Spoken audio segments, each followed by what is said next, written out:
Welcome to World Storyguide. Today we are going to talk about the FIFA World Cup, the greatest sporting event on earth, a tournament that has united nations, broken hearts, crowned legends, and defined generations. This is the story of football's ultimate stage. Chapter 1. A Dream is Born.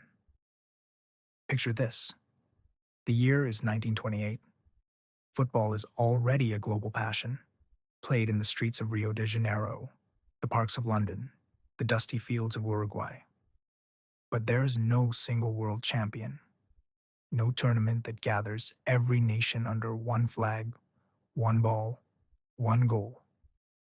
That changes thanks to one man, Jules Rimet. Rimet is the president of FIFA, the Fédération Internationale de Football Association, and he has a vision. A tournament where the best nations on earth compete for a single trophy, where football transcends club rivalries and becomes something bigger. National identity, pride, belonging. In 1928, FIFA votes in favor. The first World Cup will be held in 1930. And the host? Uruguay. Why Uruguay? At the time, they were two-time Olympic football champions, 1924 and 1928. They were arguably the best team in the world, and they were celebrating 100 years of independence. They offered to build a brand new stadium and cover the travel costs of every participating nation. The offer was impossible to refuse. But there was a problem. Europe was far away. The journey by ship from Europe to South America took weeks. Many European nations simply refused to come. After much persuasion, only 4 European sides made the trip: France, Belgium, Romania, and Yugoslavia. 13 teams in total. No qualification rounds. No group stages as we know them today. Just a simple competition played in the summer of the Southern Hemisphere. The first World Cup match in history took place on July 13th, 1930, France versus Mexico. And the first goal? It belongs to a French striker named Lucien Laurent, who strikes the ball in the 19th minute, a moment he would later recall as completely unremarkable at the time. Nobody knew they were making history. France wins 4-1. The World Cup has begun. Chapter 2. The first final. The tournament builds momentum. Uruguay and Argentina are dominant. Both teams breeze through their groups with ease, and inevitably, they meet in the final. July 30th, 1930, the Estadio Centenario in Montevideo. Capacity: nearly 100,000 people. The crowd is electric, but also tense. Argentina and Uruguay share a border, a language, a culture, and an intense football rivalry. Before the final even starts, there is an argument. Argentina and Uruguay cannot agree on which ball to use. In the end, the referee makes a Solomon's decision. Argentina's ball will be used in the first half, Uruguay's ball in the second. The first half ends with Argentina leading 2-1. It seems like the trophy might cross the river to Buenos Aires. But then the second half begins, with Uruguay's ball. And something shifts. Uruguay fight back. Pedro Sea equalizes. Santos Iriarte puts Uruguay ahead. Hector Castro, a man who lost his right hand in a childhood accident but became a professional footballer anyway, scores the fourth to seal it. Uruguay win 4-2. The crowd erupts. The streets of Montevideo are consumed by celebration. Jules Rimet presents the trophy to the Uruguayan Football Association president. The first World Cup champion has been crowned. And Argentina? They are furious. There are riots in Buenos Aires. Stones are thrown at the Uruguayan consulate. The rivalry between these two nations is now deeper than ever. Chapter 3: War and the World Cup. The 1930s bring two more World Cups: Italy in 1934 and France in 1938, both won by Italy. But looming over them is a shadow that will eventually swallow everything: the Second World War. The 1942 and 1946 editions are cancelled. Football stops. The world has bigger battles to fight. But when the war ends, when the world begins to rebuild, football returns with extraordinary force. The 1950 World Cup is held in Brazil, a country that has never hosted, never won, but desperately wants to do both at once. Brazil builds the Maracanazo Stadium in Rio de Janeiro, at the time, the largest stadium ever constructed. It holds, on certain accounts, over 200,000 people for the final. The scale is staggering. The ambition is enormous. Brazil are spectacular throughout the tournament. They destroy Sweden 7-1. They demolish Spain 6-1. Heading into the final match, which is not technically a final, but a final group game, Brazil need only a draw to be champions. The crowd in the Maracana is waiting to celebrate. The newspapers have already printed the stories. One paper even runs a headline before the match: "These are the world champions." They are playing Uruguay. The match begins. Brazil score first. The Maracana roars. And then, in the 66th minute, Uruguay's Juan Schiaffino equalizes. The crowd goes quiet. But surely Brazil will recover. Then, the 79th minute, Alcides Gijia receives the ball on the right wing. The Brazilian goalkeeper Barbosa moves to cover the near post. Gijia shoots, not at the near post, but at the far post. The ball goes in. Uruguay lead 2-1. The Maracana falls silent. 200,000 people silent. Uruguay hold on to win. And what follows is one of the most devastating moments in football history. The crowd sits in stunned disbelief. Players weep on the pitch. Jules Rimet is so overwhelmed that he quietly hands the trophy to the Uruguayan captain. No ceremony, no speech. There is nothing to say. That match is still called, in Brazil, the Maracanazo, the Maracanan catastrophe.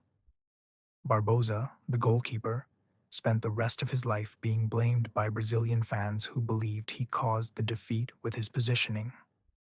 He died in 2000, largely broken by decades of public scorn.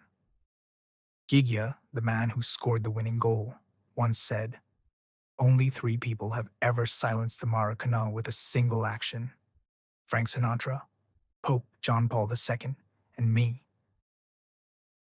Chapter 4: The beautiful game and its greatest player. The 1950s marked the rise of a new football philosophy: the Jogo Bonito, the beautiful game, and no country embodies it more than Brazil. But it is 1958 in Sweden that changes everything. Because in Sweden, the world meets a 17-year-old boy from the state of São Paulo, whose full name is Edson Arantes do Nascimento. The world will come to know him simply as Pelé. Brazil had never won a World Cup before 1958. They arrive in Sweden with a young, technically brilliant squad. And Pelé, despite being a teenager, forces his way into the starting lineup after the third match. In the quarterfinal, he scores. In the semifinal, he scores a hat trick. And in the final against the host nation Sweden, he scores twice, including one of the most audacious goals ever seen. He receives a high ball, flicks it over a defender's head, spins and volleys it into the net before it even touches the ground. The Swedish crowd gasps, then applauds. Even the opponents of Brazil are stunned by what they have just witnessed. Brazil win 5-2. Pelé, at 17 years old, is a world champion. He weeps in the arms of his teammates. The whole world falls in love with the beautiful game. Brazil win again in 1962, though this time Pelé is injured after the second match and can only watch. His teammate Garrincha, a man who was born with a curved spine and legs of different lengths but who had extraordinary ball control and dribbling ability, carries Brazil to the title almost single-handedly. If Pelé was poetry, Garrincha was magic. Then comes 1966 in England. Brazil are the defending champions. They expect to win again. But the tournament turns brutal. Teams target their players physically. Pelé is kicked repeatedly in matches and receives no protection from referees. He leaves the tournament angry and devastated, vowing never to play another World Cup. He changes his mind for 1970. And 1970 in Mexico is where Pelé, older, wiser, surrounded by a team of extraordinary talent, produces what many still consider the greatest World Cup performance in history. That Brazilian team includes Tostão, Gerson, Jairzinho, Rivellino, and Pelé at their peak. They play football that seems to defy physics. Jairzinho scores in every single match, the only player ever to do so in a World Cup. Their first goal against Italy in the final is a flowing 25-pass move finished with a Pelé header. Their fourth is a move of such beauty, Pelé drawing 3 defenders and laying off to Carlos Alberto, that commentators run out of words. Brazil win 4-1.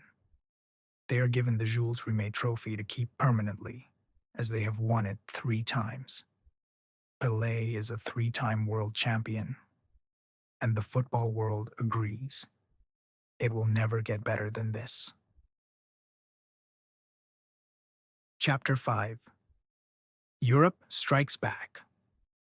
The 1970s belong to Europe.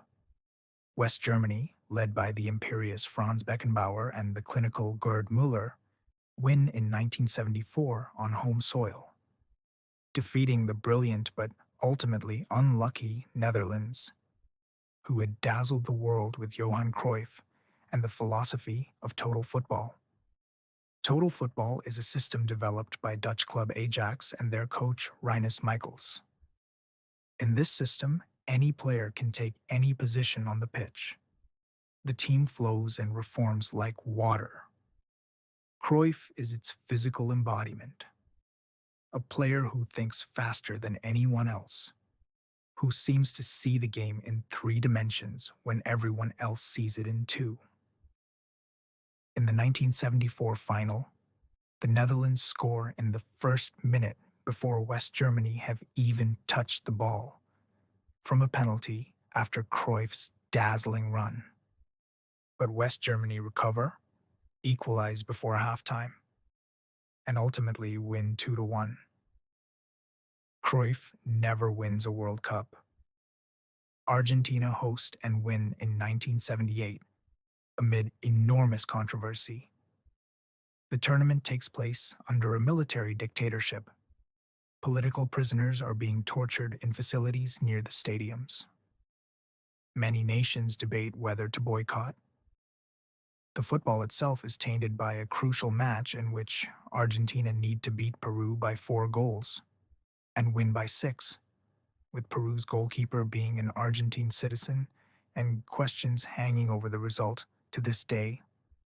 Mario Kempes scores twice in the final. Argentina celebrate.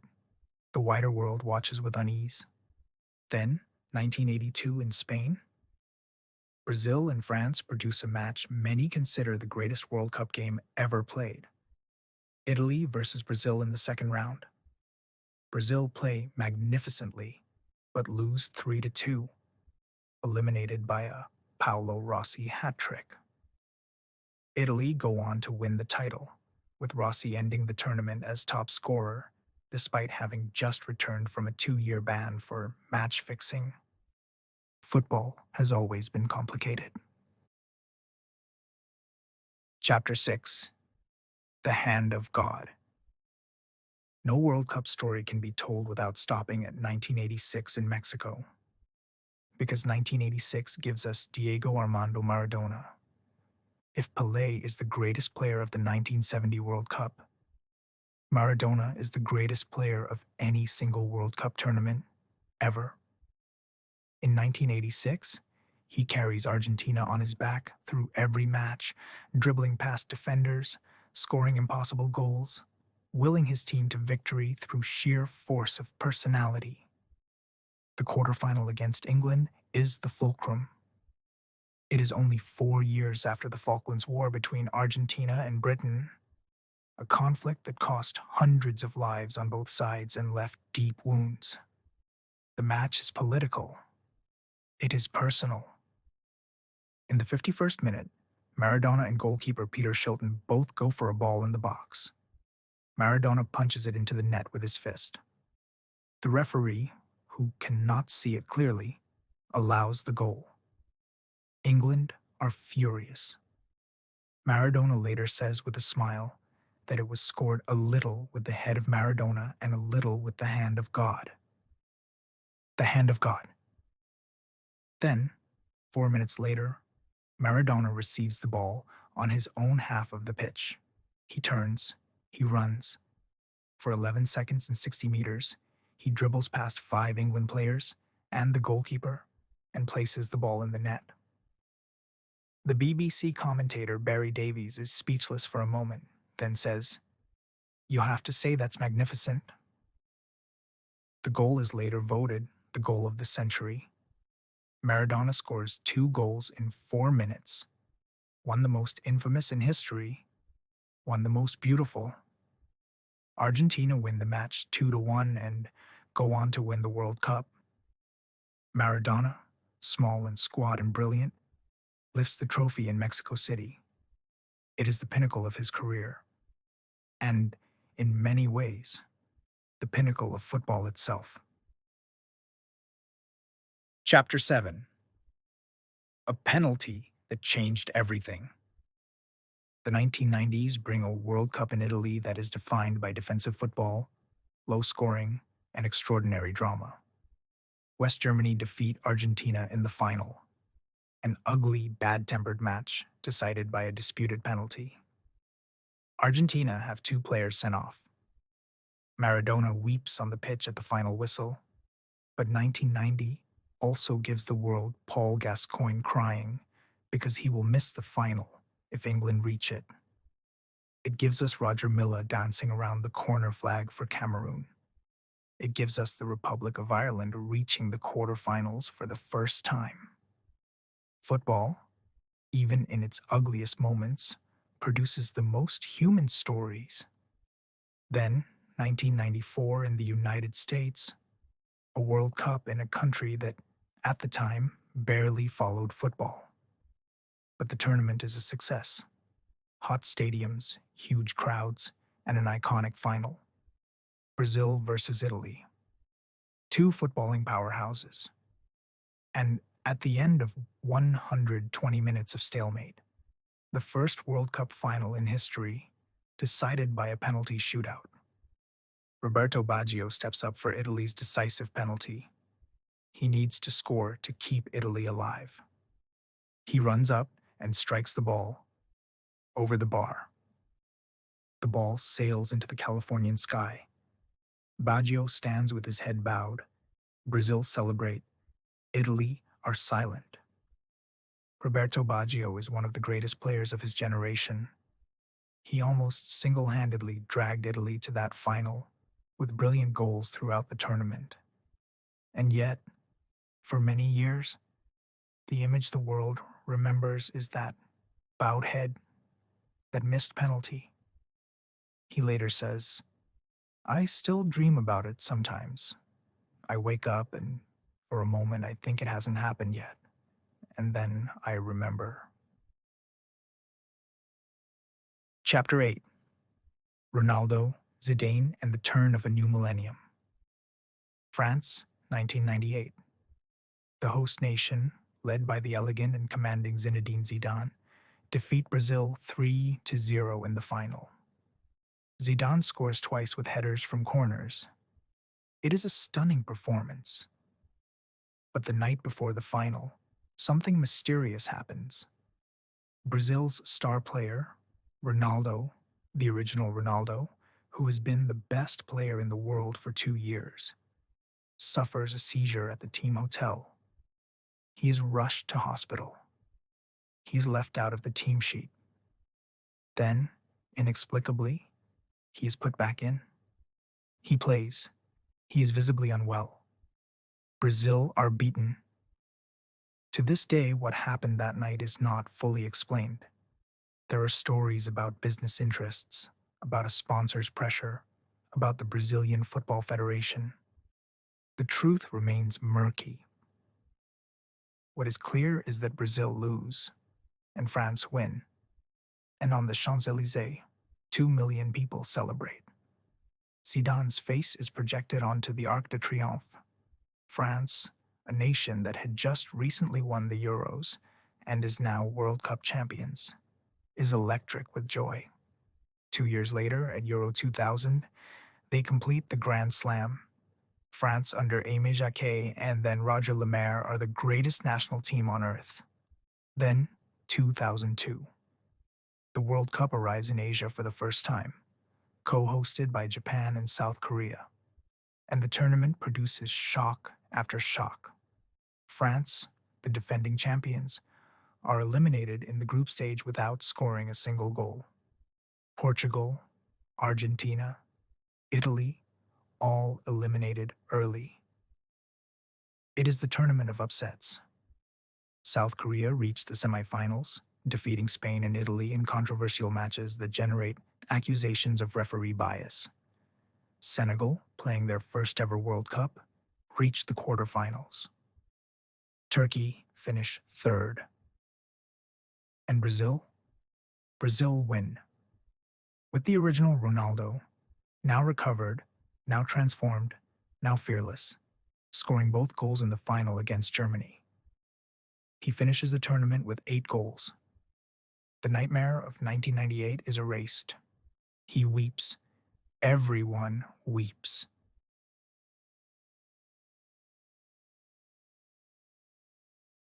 Arjuan Sabah. Chapter 9. Penalty Shootouts and the Price of Glory. 2006 in Germany. The tournament that produces one of the most surreal final moments in football history. France and Italy meet in the final. It is Zidane's last match before retirement. At 34 years old, he is still the most graceful player on the pitch. He scores a Panenka penalty in the first half, chipping the ball down the middle as the goalkeeper dives. Audacious, beautiful, vintage Zidane. But in the 110th minute of extra time, something snaps inside him. Italy's Marco Materazzi, who had been physically provoking Zidane throughout the match, says something to him. The exact words are never officially confirmed, though Materazzi later admits they were insults directed at Zidane's family. Zidane stops walking, turns around, and headbutts Materazzi directly in the chest. The referee does not see it. The fourth official does. Zidane is shown a red card and walks off the pitch, past the World Cup trophy, which is sitting on a plinth waiting to be presented to the winner. He does not look at it. Italy win on penalties. Zidane, one of the greatest players to ever play the game, ends his career with a red card and an image of his retreating back. It is heartbreaking. It is baffling. It is football. Chapter 10. Spain's Golden Generation. 2010 in South Africa. The first World Cup ever held on the African continent. An unforgettable atmosphere, colored by the sound of the vuvuzela, a plastic horn blown by tens of thousands of fans that creates a wall of noise unlike anything football has ever heard. And the team that emerges victorious? Spain. Spain arrive in South Africa as European champions, having won Euro 2008 with a style of football called tiki-taka, short passes, movement without the ball, possession, possession, possession. Their midfield includes Xavi Hernandez, Andres Iniesta, and David Silva. Their goalkeeper is Iker Casillas. Their striker is David Villa. But they nearly stumble at the first hurdle. Switzerland defeats Spain in the group stage, one of the biggest upsets in World Cup history. Spain must win every remaining match or go home. They win every remaining match. The final is against the Netherlands, who have returned to a World Cup final for the first time since 1978. The Dutch employ a brutal physical strategy. 9 players receive yellow cards. Nigel de Jong kicks Xabi Alonso in the chest with a kung fu-style challenge that somehow produces only a yellow card. After 90 minutes, it is 0-0. In the 116th minute, Cesc Fabregas plays a ball through to Andres Iniesta, who controls it and drives it into the net. Iniesta rips off his shirt and runs with his arms wide open. He is showing a message on his undershirt. Dani Jarque siempre con nosotros. Dani Jarque, always with us. A tribute to a friend and teammate who died of a heart attack the previous year at 26 years old. Spain win 1-0. Their coach, Vicente del Bosque, weeps openly. The country celebrates for days. 4 years later in Brazil, Spain defend their title, but are knocked out in the group stage, beaten 5-1 by the Netherlands in their opening match. Every dynasty ends. Chapter 11: Germany's Revenge and the Greatest Humiliation. 2014 in Brazil. The host nation is back on the biggest stage, with the hunger and the pressure of a country that has never forgotten 1950. Brazil have a new generation. Neymar, Thiago Silva, David Luiz, Oscar. The country is behind them with an almost overwhelming passion. This is the year. This must be the year. In the quarterfinal against Colombia, Neymar is hit by a knee in the back and suffers a fractured vertebra. He is stretchered off in tears. He will not play again in the tournament. Brazil also lose their captain Thiago Silva to suspension for the semi-final. Their opponent in the semi-final is Germany. What follows is the most shocking result in World Cup history. July 8th, 2014. Estadio Mineirão in Belo Horizonte. In 11 extraordinary minutes, between the 23rd and 29th minute, Germany score 4 goals. 4 goals in 6 minutes. Thomas Müller, Miroslav Klose, Toni Kroos, and Kroos again. Brazil are paralyzed. Their players look at each other and at the crowd, and there is nothing. No response, no rally, just silence and tears, and the growing horror of what is unfolding. Germany add a 5th before halftime. They add a 6th and 7th in the second half. The final score: Germany 7, Brazil 1. On Brazilian soil, in front of a crowd that came to watch their team march to the final. This match is called, in Brazil, the Mineirazo, echoing the Maracanazo of 1950. 2 national catastrophes, 64 years apart. Some Brazilian fans weep openly in the stands. Others look blank, unable to process what they have witnessed. A nation of football believers, people who say Brazil and football are the same word, sit in devastated silence. Germany go on to win the final against Argentina 1-0, with a goal from Mario Götze in extra time. A stunning chest and volley in the 113th minute. Götze, 22 years old, is put on as a substitute by coach Joachim Löw with the words, "Show the world that you are better than Messi." He does. Germany are world champions. Brazil are left to mourn. Basso. Chapter 12. The Age of Messi and Mbappe. 2018 in Russia. France, with a new generation led by the teenage Kylian Mbappe, win the World Cup. Mbappe is 19 years old and becomes the second teenager after Pelé to score in a World Cup final. France defeat Croatia 4-2 in a match remembered as much for an own goal, a controversial VAR penalty, and a glorious Pogba strike as for individual brilliance. Mbappe earns the Young Player of the Tournament award. The world takes notice. A new star is arriving. And Lionel Messi? For so many, the greatest player of his generation, perhaps of any generation, he goes to Russia and is eliminated in the round of 16 by France, 4-3. Mbappe scores twice. Messi watches from the sideline as his World Cup dream fades again. By 2021, Messi finally wins the Copa America with Argentina, breaking a 28-year drought for his country. But the World Cup remains the one trophy that defines legacy, and it has always eluded him. Until Qatar, 2022. The 2022 World Cup is the most controversial in history, even before it begins. Qatar is a small, oil-rich nation with no football tradition and summer temperatures that make outdoor football dangerous. The tournament is moved to November and December, the first time the World Cup is played in those months.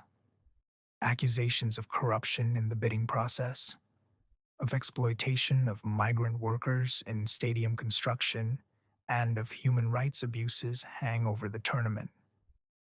And yet, on the pitch, Qatar 2022 produces the greatest World Cup in living memory.